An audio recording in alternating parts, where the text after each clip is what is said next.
Hello everyone. I am very privileged to be here with Gerald Finley, who has kindly agreed to do one of these chats for me and to allow me to just throw questions at you and see what happens. Yeah, lovely to be here. So we're here at the Royal Ballet and Opera. I nearly called it the Royal Opera House, which I'm not allowed to do anymore. Because you're rehearsing Tosca. Yes. And we're not actually going to talk about that, because these interviews, they tend to be not about what you're doing at the moment, but about your career in general, your experiences, what you found helpful, what may have hindered you, and just generally those things that might be useful to the singers who end up watching this. Mm-hmm. So my first question is, well, I mean, I've followed your career for a long time, and I've listened to, I think, pretty much all your recordings, including the earliest ones. Okay. And what's really noticeable to me is how kind of uniquely rich and soloistic your voice was from the beginning. But then in my research, I found that you sang for, I don't know, a year or two at Cambridge with King's. Yeah. Yeah, and now King's has a very particular kind of sound. Yeah. It did under Cleobury as a Yeah. fantastically high standard, but they were one of the maybe softer chapel or cathedral choirs. Yeah. So my first question, I hope you don't mind me asking this, given that your voice has always seemed to kind of stick out, as it were, as being quite rich, was that difficult for you fitting into a choral setting? Did you find it you had to change anything, or afterwards were there any habits that you had to iron out when you started doing more solo work? Yeah, it's really the kind of nub, if you like, of many keen young singers is to, do they worry about being in a choral environment in their, in their younger days? Will that impede them in any way? And I think the real answer to that is, I mean, I've always loved to sing, and I think in some ways the choral environment was one in which I felt, first of all, is a hugely social environment. Yes. And I think, when you're making music with other people in a choral sense, there's such this wonderful bond of sharing, vast, incredible repertoire that there is.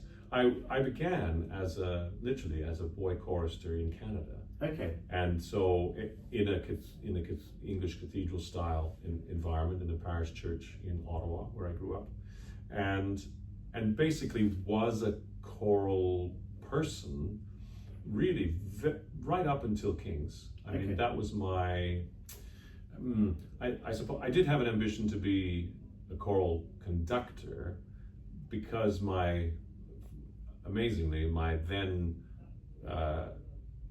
when I was making decisions in my late teens, about what I would do, how would I make music in part of my life, the idea was, well, you've got a good voice, you should use that in order to get the experience through a musical training, which you can then become a choral director. Right. Oh, okay. So I thought, well, do I give up? Do I try? Even though I was doing well in solo competitions in Canada, in my own little town, well, my city of Ottawa, doing well in the festival. In fact, as I was successful in my second year when I was 18, I won the solo class of that, and I took that as a heartening thing. I got a place at the Royal College of Music, and thought, okay, I'll spend a few years there training as a choral conductor, maybe to get the choral foundation. And then what an environment, the UK seemed to be perfect for, and the one thing about coming to the UK was about the strata. I mean, there's, fantastically talented amateurs who love to just get together and sing. And then there are, at the time, there were numerous professional choral situations, not least the BBC, not least certainly the ones that we're starting to develop with all the early music ones, Roger Norrington and Trevor Pinnock and the Monteverdi choir as well. But I couldn't believe you could earn your living when I arrived at the Royal College of Music, it was like, what? In the cathedral situation, the lay clerk situation, and I immediately got the audition to get to King's, and bingo, there I was there for 3 years. Oh, for 3 years. I was there as a Right. choral scholar for 1 year and 2 years as what they call a volunteer, but it was really pretty much a choral scholarship really for the 3 years that I was there. And I mean that was everything.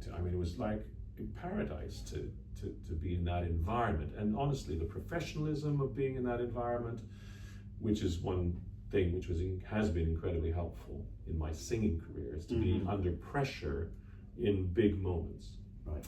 So recording, touring, vast repertoire, being invited to do solos as part of the choral thing in the choirs, in the choral situation, being asked to sing the solos in the St. Matthew Passion at Cambridge.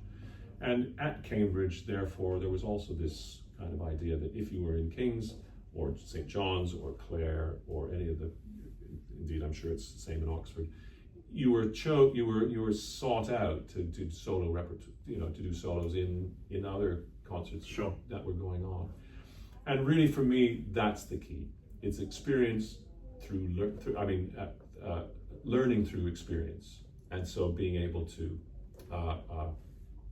literally learn the repertoire in this environment at whatever level, with student orchestra, with student choirs, with whatever, and that seemed to be a miracle to me. I mean, it's something I would never have got in Canada at all. I would have had to have gone to a music college. I would have learned how to sing. There was no idea that choral music was anything.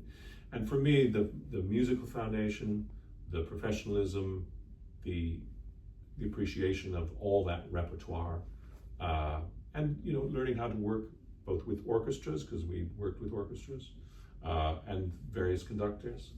It was huge. It was huge. So from that point of view, no impediment whatsoever. You asked about whether my voice stuck out. Well, of course, in King's, it's really not a good idea. Not a good idea. And it's all about blend. And being in a choir is, submersing yourself really in this collective sound.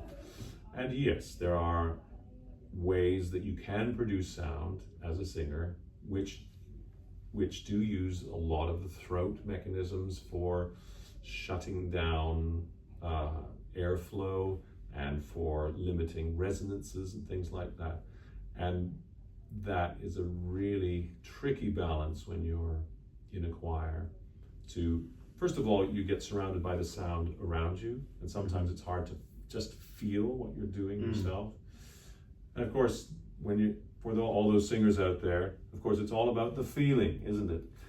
It's not about necessarily hearing yourself, because these things are the worst things because they're receiving sounds from inside, and then you're interpreting the sounds that you make from outside. Yes, yeah. So in a choral situation, that's hard, because you're only hearing, or you're only feeling kind of a collective vibration in some ways, or you're trying to modify your sounds to blend, in whatever way possible.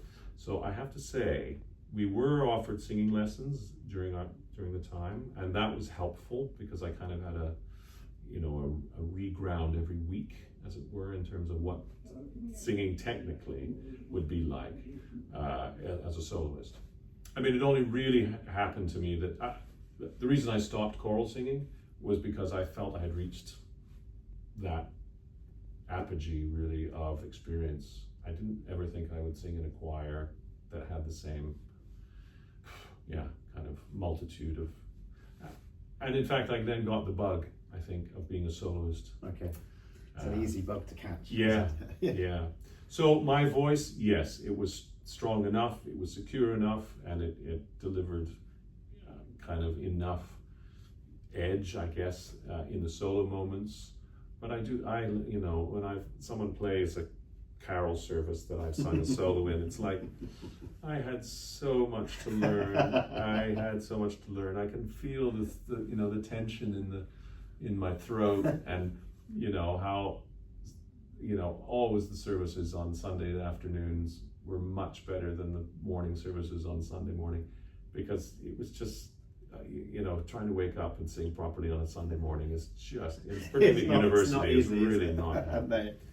It's funny you say that. I was at a Christmas party, obviously a few months ago in December, and Christmas carols were playing, and there were quite a few singers here, and one very well-known tenor who was at Cambridge not so long ago, and his voice came over the speaker, and he a mixture of ran and climbed over all the furniture to turn it off before he had to listen to himself. So I think lots of people go through that feeling. Well, it is. I mean, on the basis of listening to oneself in recording, from a recording, of course, you're receiving it in a way which somehow makes you re-experience it physically. And that's the kind of the horror, I think, of listening to yourself, because you think, those feelings that I had, do they produce that? Right. And so you can be hugely critical and think, well, as I hear other singers, and I would be saying, well, look, why don't you know, try and fix this element of it, the intonation, or the, you know, just the way you're projecting the sound. I'm thinking, why weren't my teachers saying these things? You know? Maybe they were. But yeah. Now listen, I have to be frank and honest and say that actually I did get into trouble following my time at King's. Okay. And I did continue on with the Royal College of Music in their postgraduate and 2 years of the opera school, and then I did a year of the National Opera Studio. By the time I got to the end of the opera studio, I was in the chorus at Glyndebourne, and they were offering me roles, which was great, very nice. But I had not really developed any literally technical assurance as to how to do scales, how to sing a normal, just to sing an ah vowel on a steady pitch, you know, crescendo, decrescendo, say like a messa di voce. That didn't occur to me. That was never presented to me in terms of my training. Okay. And I hope everyone that knows what a messa di voce is doing that religiously in their singing technical work, because it's the best thing you can do. If you don't mind me cutting in, who was it who introduced you those concepts then to get your voice back where it needs to be? Well, yeah, I mean, luckily I at the end of I was in my late 20s by the time really everything collapsed, and I was straining, I don't know, everything became, it's a natural thing for may I say, male singers, male lower voice singers particularly, to have gone through college, to have gone into young artists programs, and then find in their late 20s that new physical things are happening. And it's normal. It's a normal thing, because the physiology is finally settling down into almost their final positions. But if we try and do things without incorporating that new physiology, then you're going to be literally only using part of what you have available. And that's what I was doing. I was using a very narrow part of my musculature, and not even properly connecting it with what I call the power supply, and finding that balance between making sound and what provides the power to make that sound. I went to New York and had amazing sessions with a teacher called Armin Boyadjian. Oh yes. Who was the teacher of Sam Raimi, Eric Owens, Paul Pliszka, sadly gone. But Sam Raimi was my complete idol at that time. Anyway, I was lucky enough through various connections to meet him, and he drilled me like football skills. You know, sing this note, start in the middle of the voice on an ah vowel, and we spent 3 lessons on ah on an A flat until I got it right, till I actually made the sound, sustained the sound, and ended the sound. I mean, it was just like back to square one. Okay. And that was the foundation of what happened afterwards. Really, that I could then, so I still had the same, what I would call natural equipment, so that would probably dictate how I sound, but the actual support and how I delivered my sound was completely revolutionized. Okay. And made it secure and made it trustworthy, because that was what I had lost in those transitional years in my late 20s. Okay. And that was great for a while. And then I had another crisis in my mid 40s, just by one of those, the ENT said, a serendipitous or kismet event, where I just got a bleed on the cords, and I thought, okay, here I am, mid 40s. What am I going to do? I'm going to change. I'm going to go back and absolutely learn again, do everything, because I want to sing for a long time. And worked with a colleague called Gerry, and we've gone right the way back to all those exercises by Gaetano Nava, and really that's the basis now upon which I sing, this bel canto technique. I mean, Armin was a wonderful teacher in my early 30s. He set my exuberance, my excitement for being a singer in my early 30s, and feeling that I was getting work at Glyndebourne and doing all the Mozart roles, and Benjamin Britten. Those were my two kind of lead composers right the way through my 30s. And but in later years, I thought, no, I want to feel like I'm growing. I grew my body changed into a more substantial thing. And so Gerry and I worked together very much through all of the subtleties and everything, and I'd still have lessons. Okay. I'm still having lessons even now. So many of those, what we call ghosts of those old habits, of those kind of, I mean, I'm a fan of what would be called the golden age of bel canto singing, and the recordings that we were fed with when we were young. Who are your favorites? Oh, well, look, I think there's so many. I mean, I immediately go to some like soprano Edita Gruberova, who just seem to be unbelievable. Someone reminded me of Montserrat Caballé the other day, and really finding that limpid, effortless, seemingly effortless sound, or that flexible sound that can grow into something glorious, and then come back to this kind of delicate silver thread, and the facility of coloratura, and just the impressive command of the voices. I mean, obviously, all the great ones, Bastianini and Tito Ruffo, and I mean, those are all kind of, I mean, when you talk about the age of singing, I mean, those are still, George London, of course, special voice, incredible. I mean, even people like Tom Krause and, as I say, Sam Raimi. I mean, what's fantastic, they're all really individual sounds, but they are all amazingly, technically, just incredibly formed. Yeah. Mastering their efforts.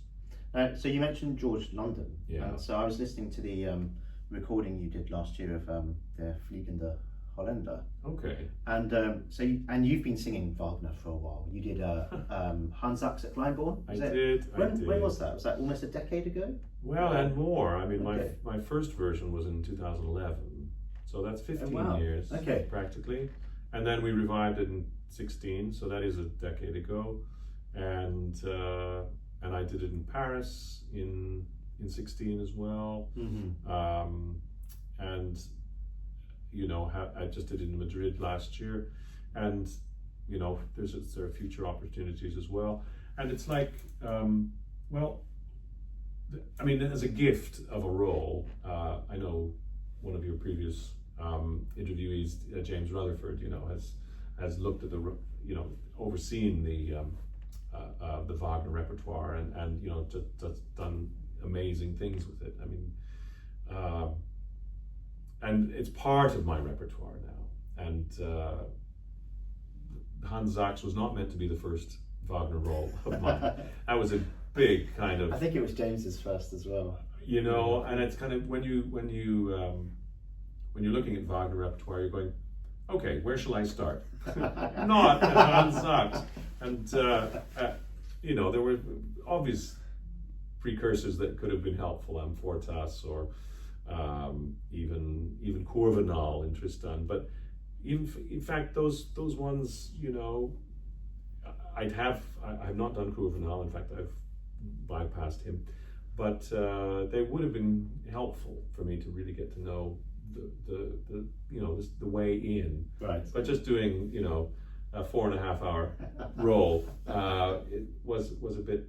But of course, the situation was Glyndebourne. The situation was, you know, a small opera house, incredibly musically prepared, and really gave a long rehearsal period. So right, and the blessing of David McVicker's production. So, given that a lot of the repertoire you sing now is on the big side, so the ones we've mentioned and you're singing Scarnecchia at the moment.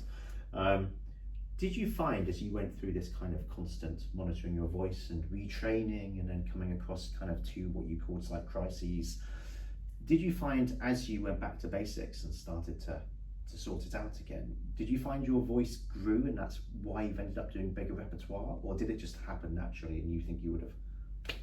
Oh, I think it's a combination of both, I think. Allowing the voice to grow to its potential, I think, is the way. I don't think, you know, I'm not going to say never, never, never, but I think Wotan is not perhaps where I will end up, because I know that would take such resources that I don't feel that that's something that I can, the cost of that to get into that role particularly, or the one, of course, is something that I feel prepared. You know, I looked at Mandrika as, you know, as something, and after a while it was the height of it. I've really decided that it's that kind of that middle what I call middle bass baritone thing. I mean, Hollander is a perfect kind of fit, as it were. I mean, a lot of people say it's a good fit for them because it doesn't go too high and it's quite short. You have to have lungs of you know, huge elastic lungs for the Act 2 duet for that. But you know, I think as a character, it's fun to do. You get the huge long aria at the beginning, and those are the sort of things which actually Ellie Ameling, as the great Dutch soprano, has said that the voice and technique can grow through imagination, but also the imagination can grow with the technique.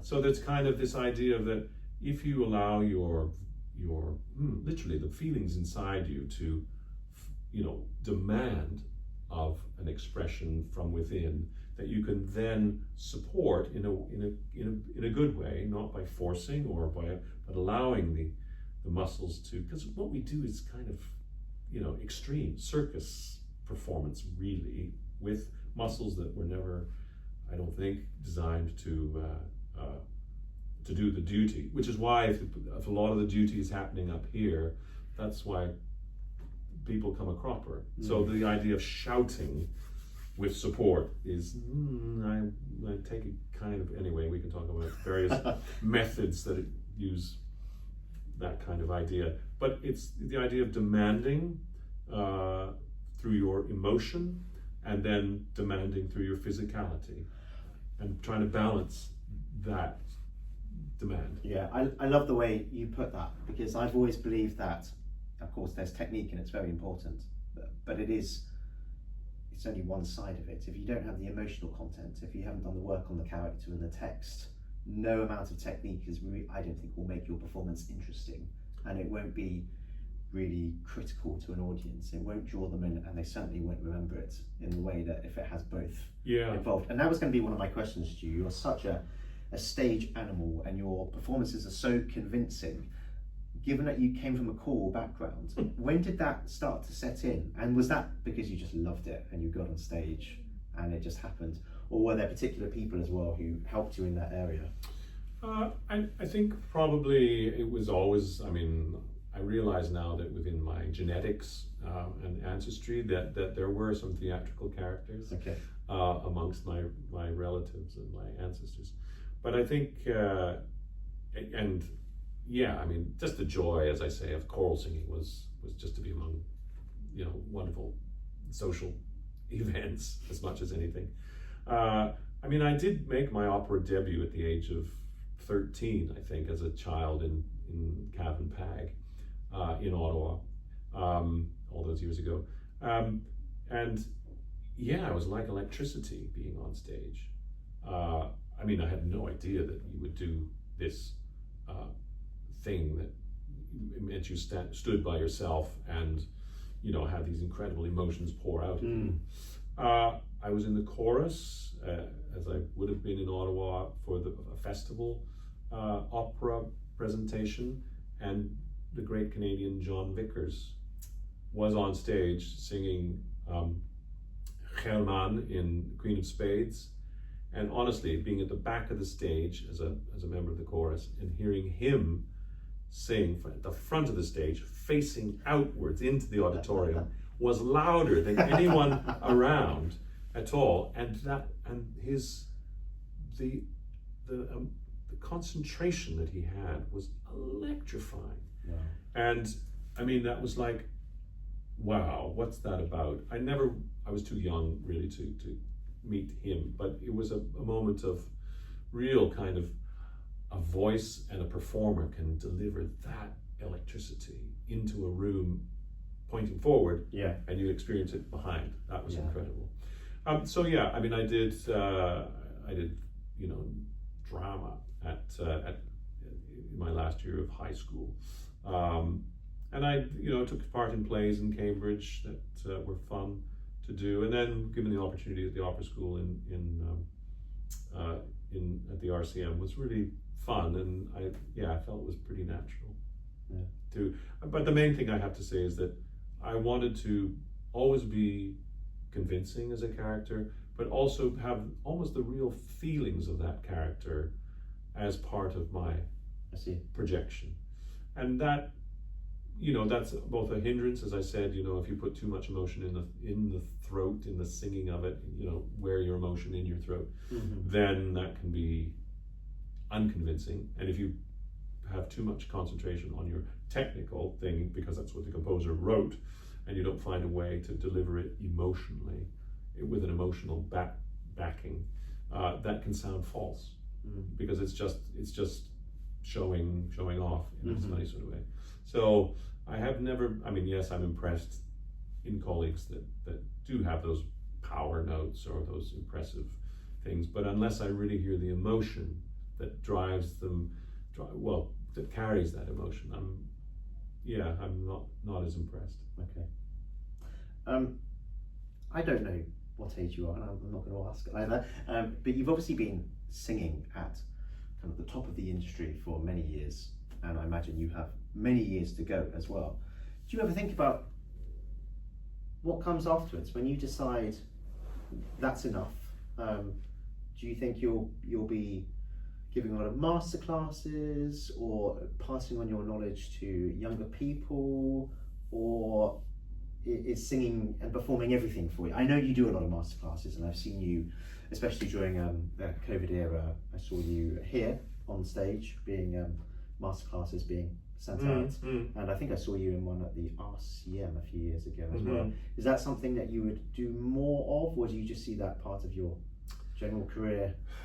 I think, look, I would, I think I honor every teacher that is willing to spend week after week after week with a student, monitoring, guiding them, giving them hints, because it's a long process.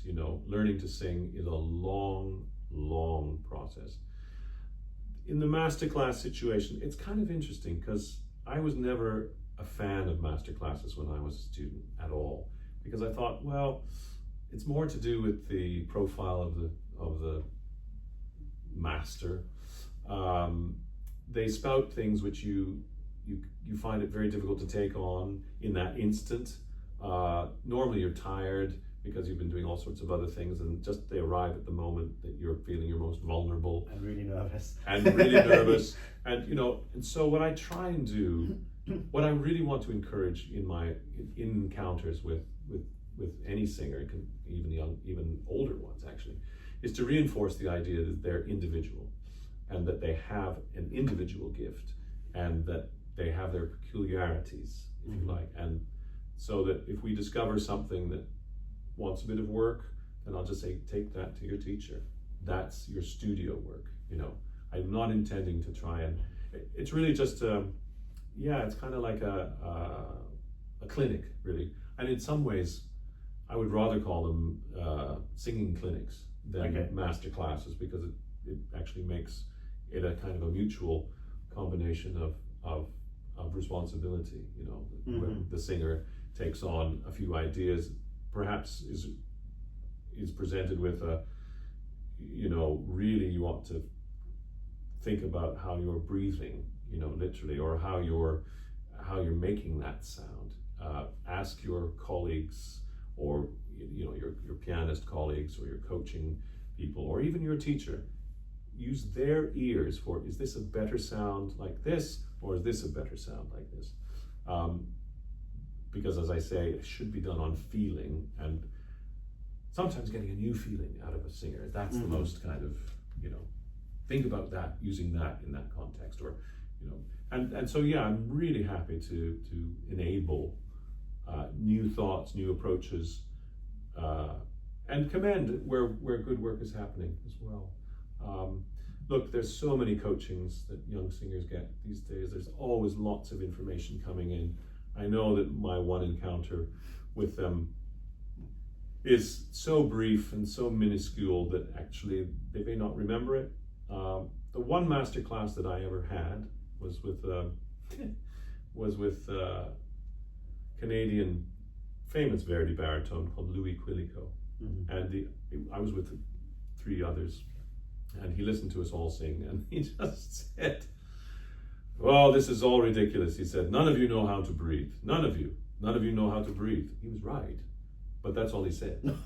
And he said, "None of you will make a singer. None of you be a singer." And that lit a fire under me, which just went, I'm going to prove you wrong. Right. Do you know if it did with the other 2 as well? It definitely didn't. It didn't. Okay. It definitely didn't. Because that could go one of 2 ways. One became a car salesman, and the other one became a very good conductor. Okay. But in some ways, saved them a lot of trouble. Yeah. And I think, okay, maybe me as a master class person needs to tell the truth sometimes. Like, look, you've got a lot of work to do. Do you really want to do this? Are you absolutely convinced this is what you want to do? And that can be hard in a public in a public situation, particularly. So I really prefer to work individually. Nice. But I never say to anybody, this is how you should do it. And particularly, are you enjoying your teacher? Are you getting what you want out of your teacher? If not, find another one. Right. Okay. Yeah. Well, I mean, you speak incredibly articulately about these things, and I think it's because you've been through it all yourself. You don't sound like one of these singers who's kind of just born singing and never had any problems. And I think the good teachers and the good mentors, particularly, which I think is very needed in this industry, are the people who they've been through it a bit and they've had to fix a few things. So that must be why you speak so articulately about it. Well, I'm always curious too, because when even amongst colleagues, I'm thinking, oh gosh, how do they, that's fantastic what they're doing.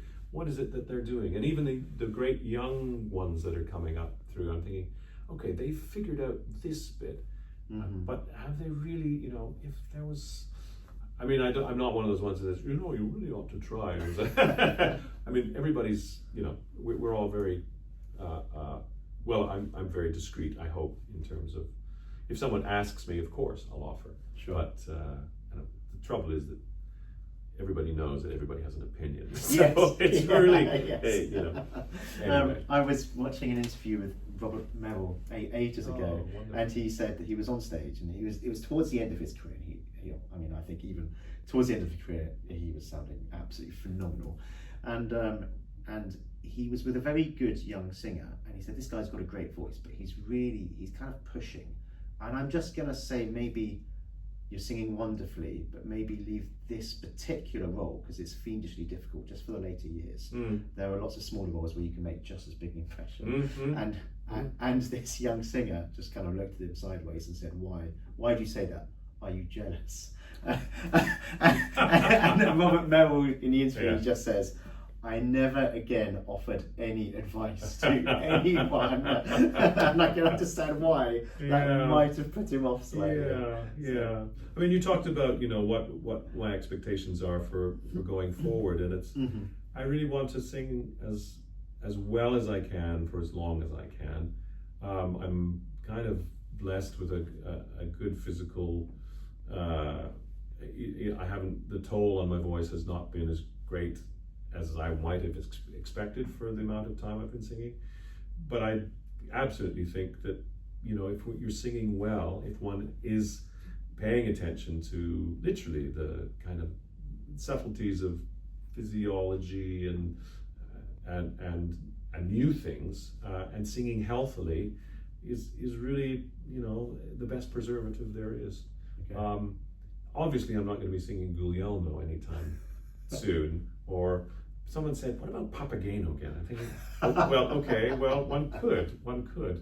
But look, I've got a wonderful diary full of some fantastic roles. You know, I'm grateful for all the new music. I mean, that's the other thing I would say is, you know, keep singing that stuff which is coming on board. Sing what resonates with us now as just members of society. Is there any modern work you've done recently which really sticks in your minds that you would recommend to people to either to sing or go and see? Well, I mean, from a baritone point of view, I would absolutely say for any baritones, look at Geoffrey in the Kaya Sariajo's L'amour de loin. There's that's a wonderful role. It's obviously Dr. Tomic, the Robert Oppenheimer aria, Batter My Heart, is huge. It's in English. That takes a baritone with a very good top G. And kind of that's a situation where that role helped me do that, get to my top, really make that kind of secure, because it just demanded of it through the emotion. And so that was a helpful thing. You know, I mean, I'm obviously somebody who's worked with Mark Turnage recently, with Feston and Anna Nicole, and it's the Silver Tassie. There's some really good stuff in Silver Tassie for baritones as well. Dead Man Walking, Jake Heggie. There's some great roles for the females in that. Jonathan Dove, you know, there's some very good stuff with him. Not just flight, but other things as well. So yeah, keep mining it. Keep mining, and yeah. The trouble is that those things kind of pop up and then disappear, and you sort of think, well, where's my? But it's good. Competition situations are good to bring out those sort of things, because it shows you're curious, and it shows you're interested in being part of today. That's much a as useful anything. thing for auditions for singers. Yeah, absolutely. Okay, well, thank you very much for speaking to me, especially at the end of a long day of rehearsals. No, it's I'm delighted, and what a great thing you're doing. Oh well, I mean, thank you very much. Great, And, thanks so I much. hope sometime down the years we can have another chat. Absolutely. Catch up. Thanks Brilliant. so much. Thanks very much. Thanks. Bye everyone. I hope you enjoyed this chat.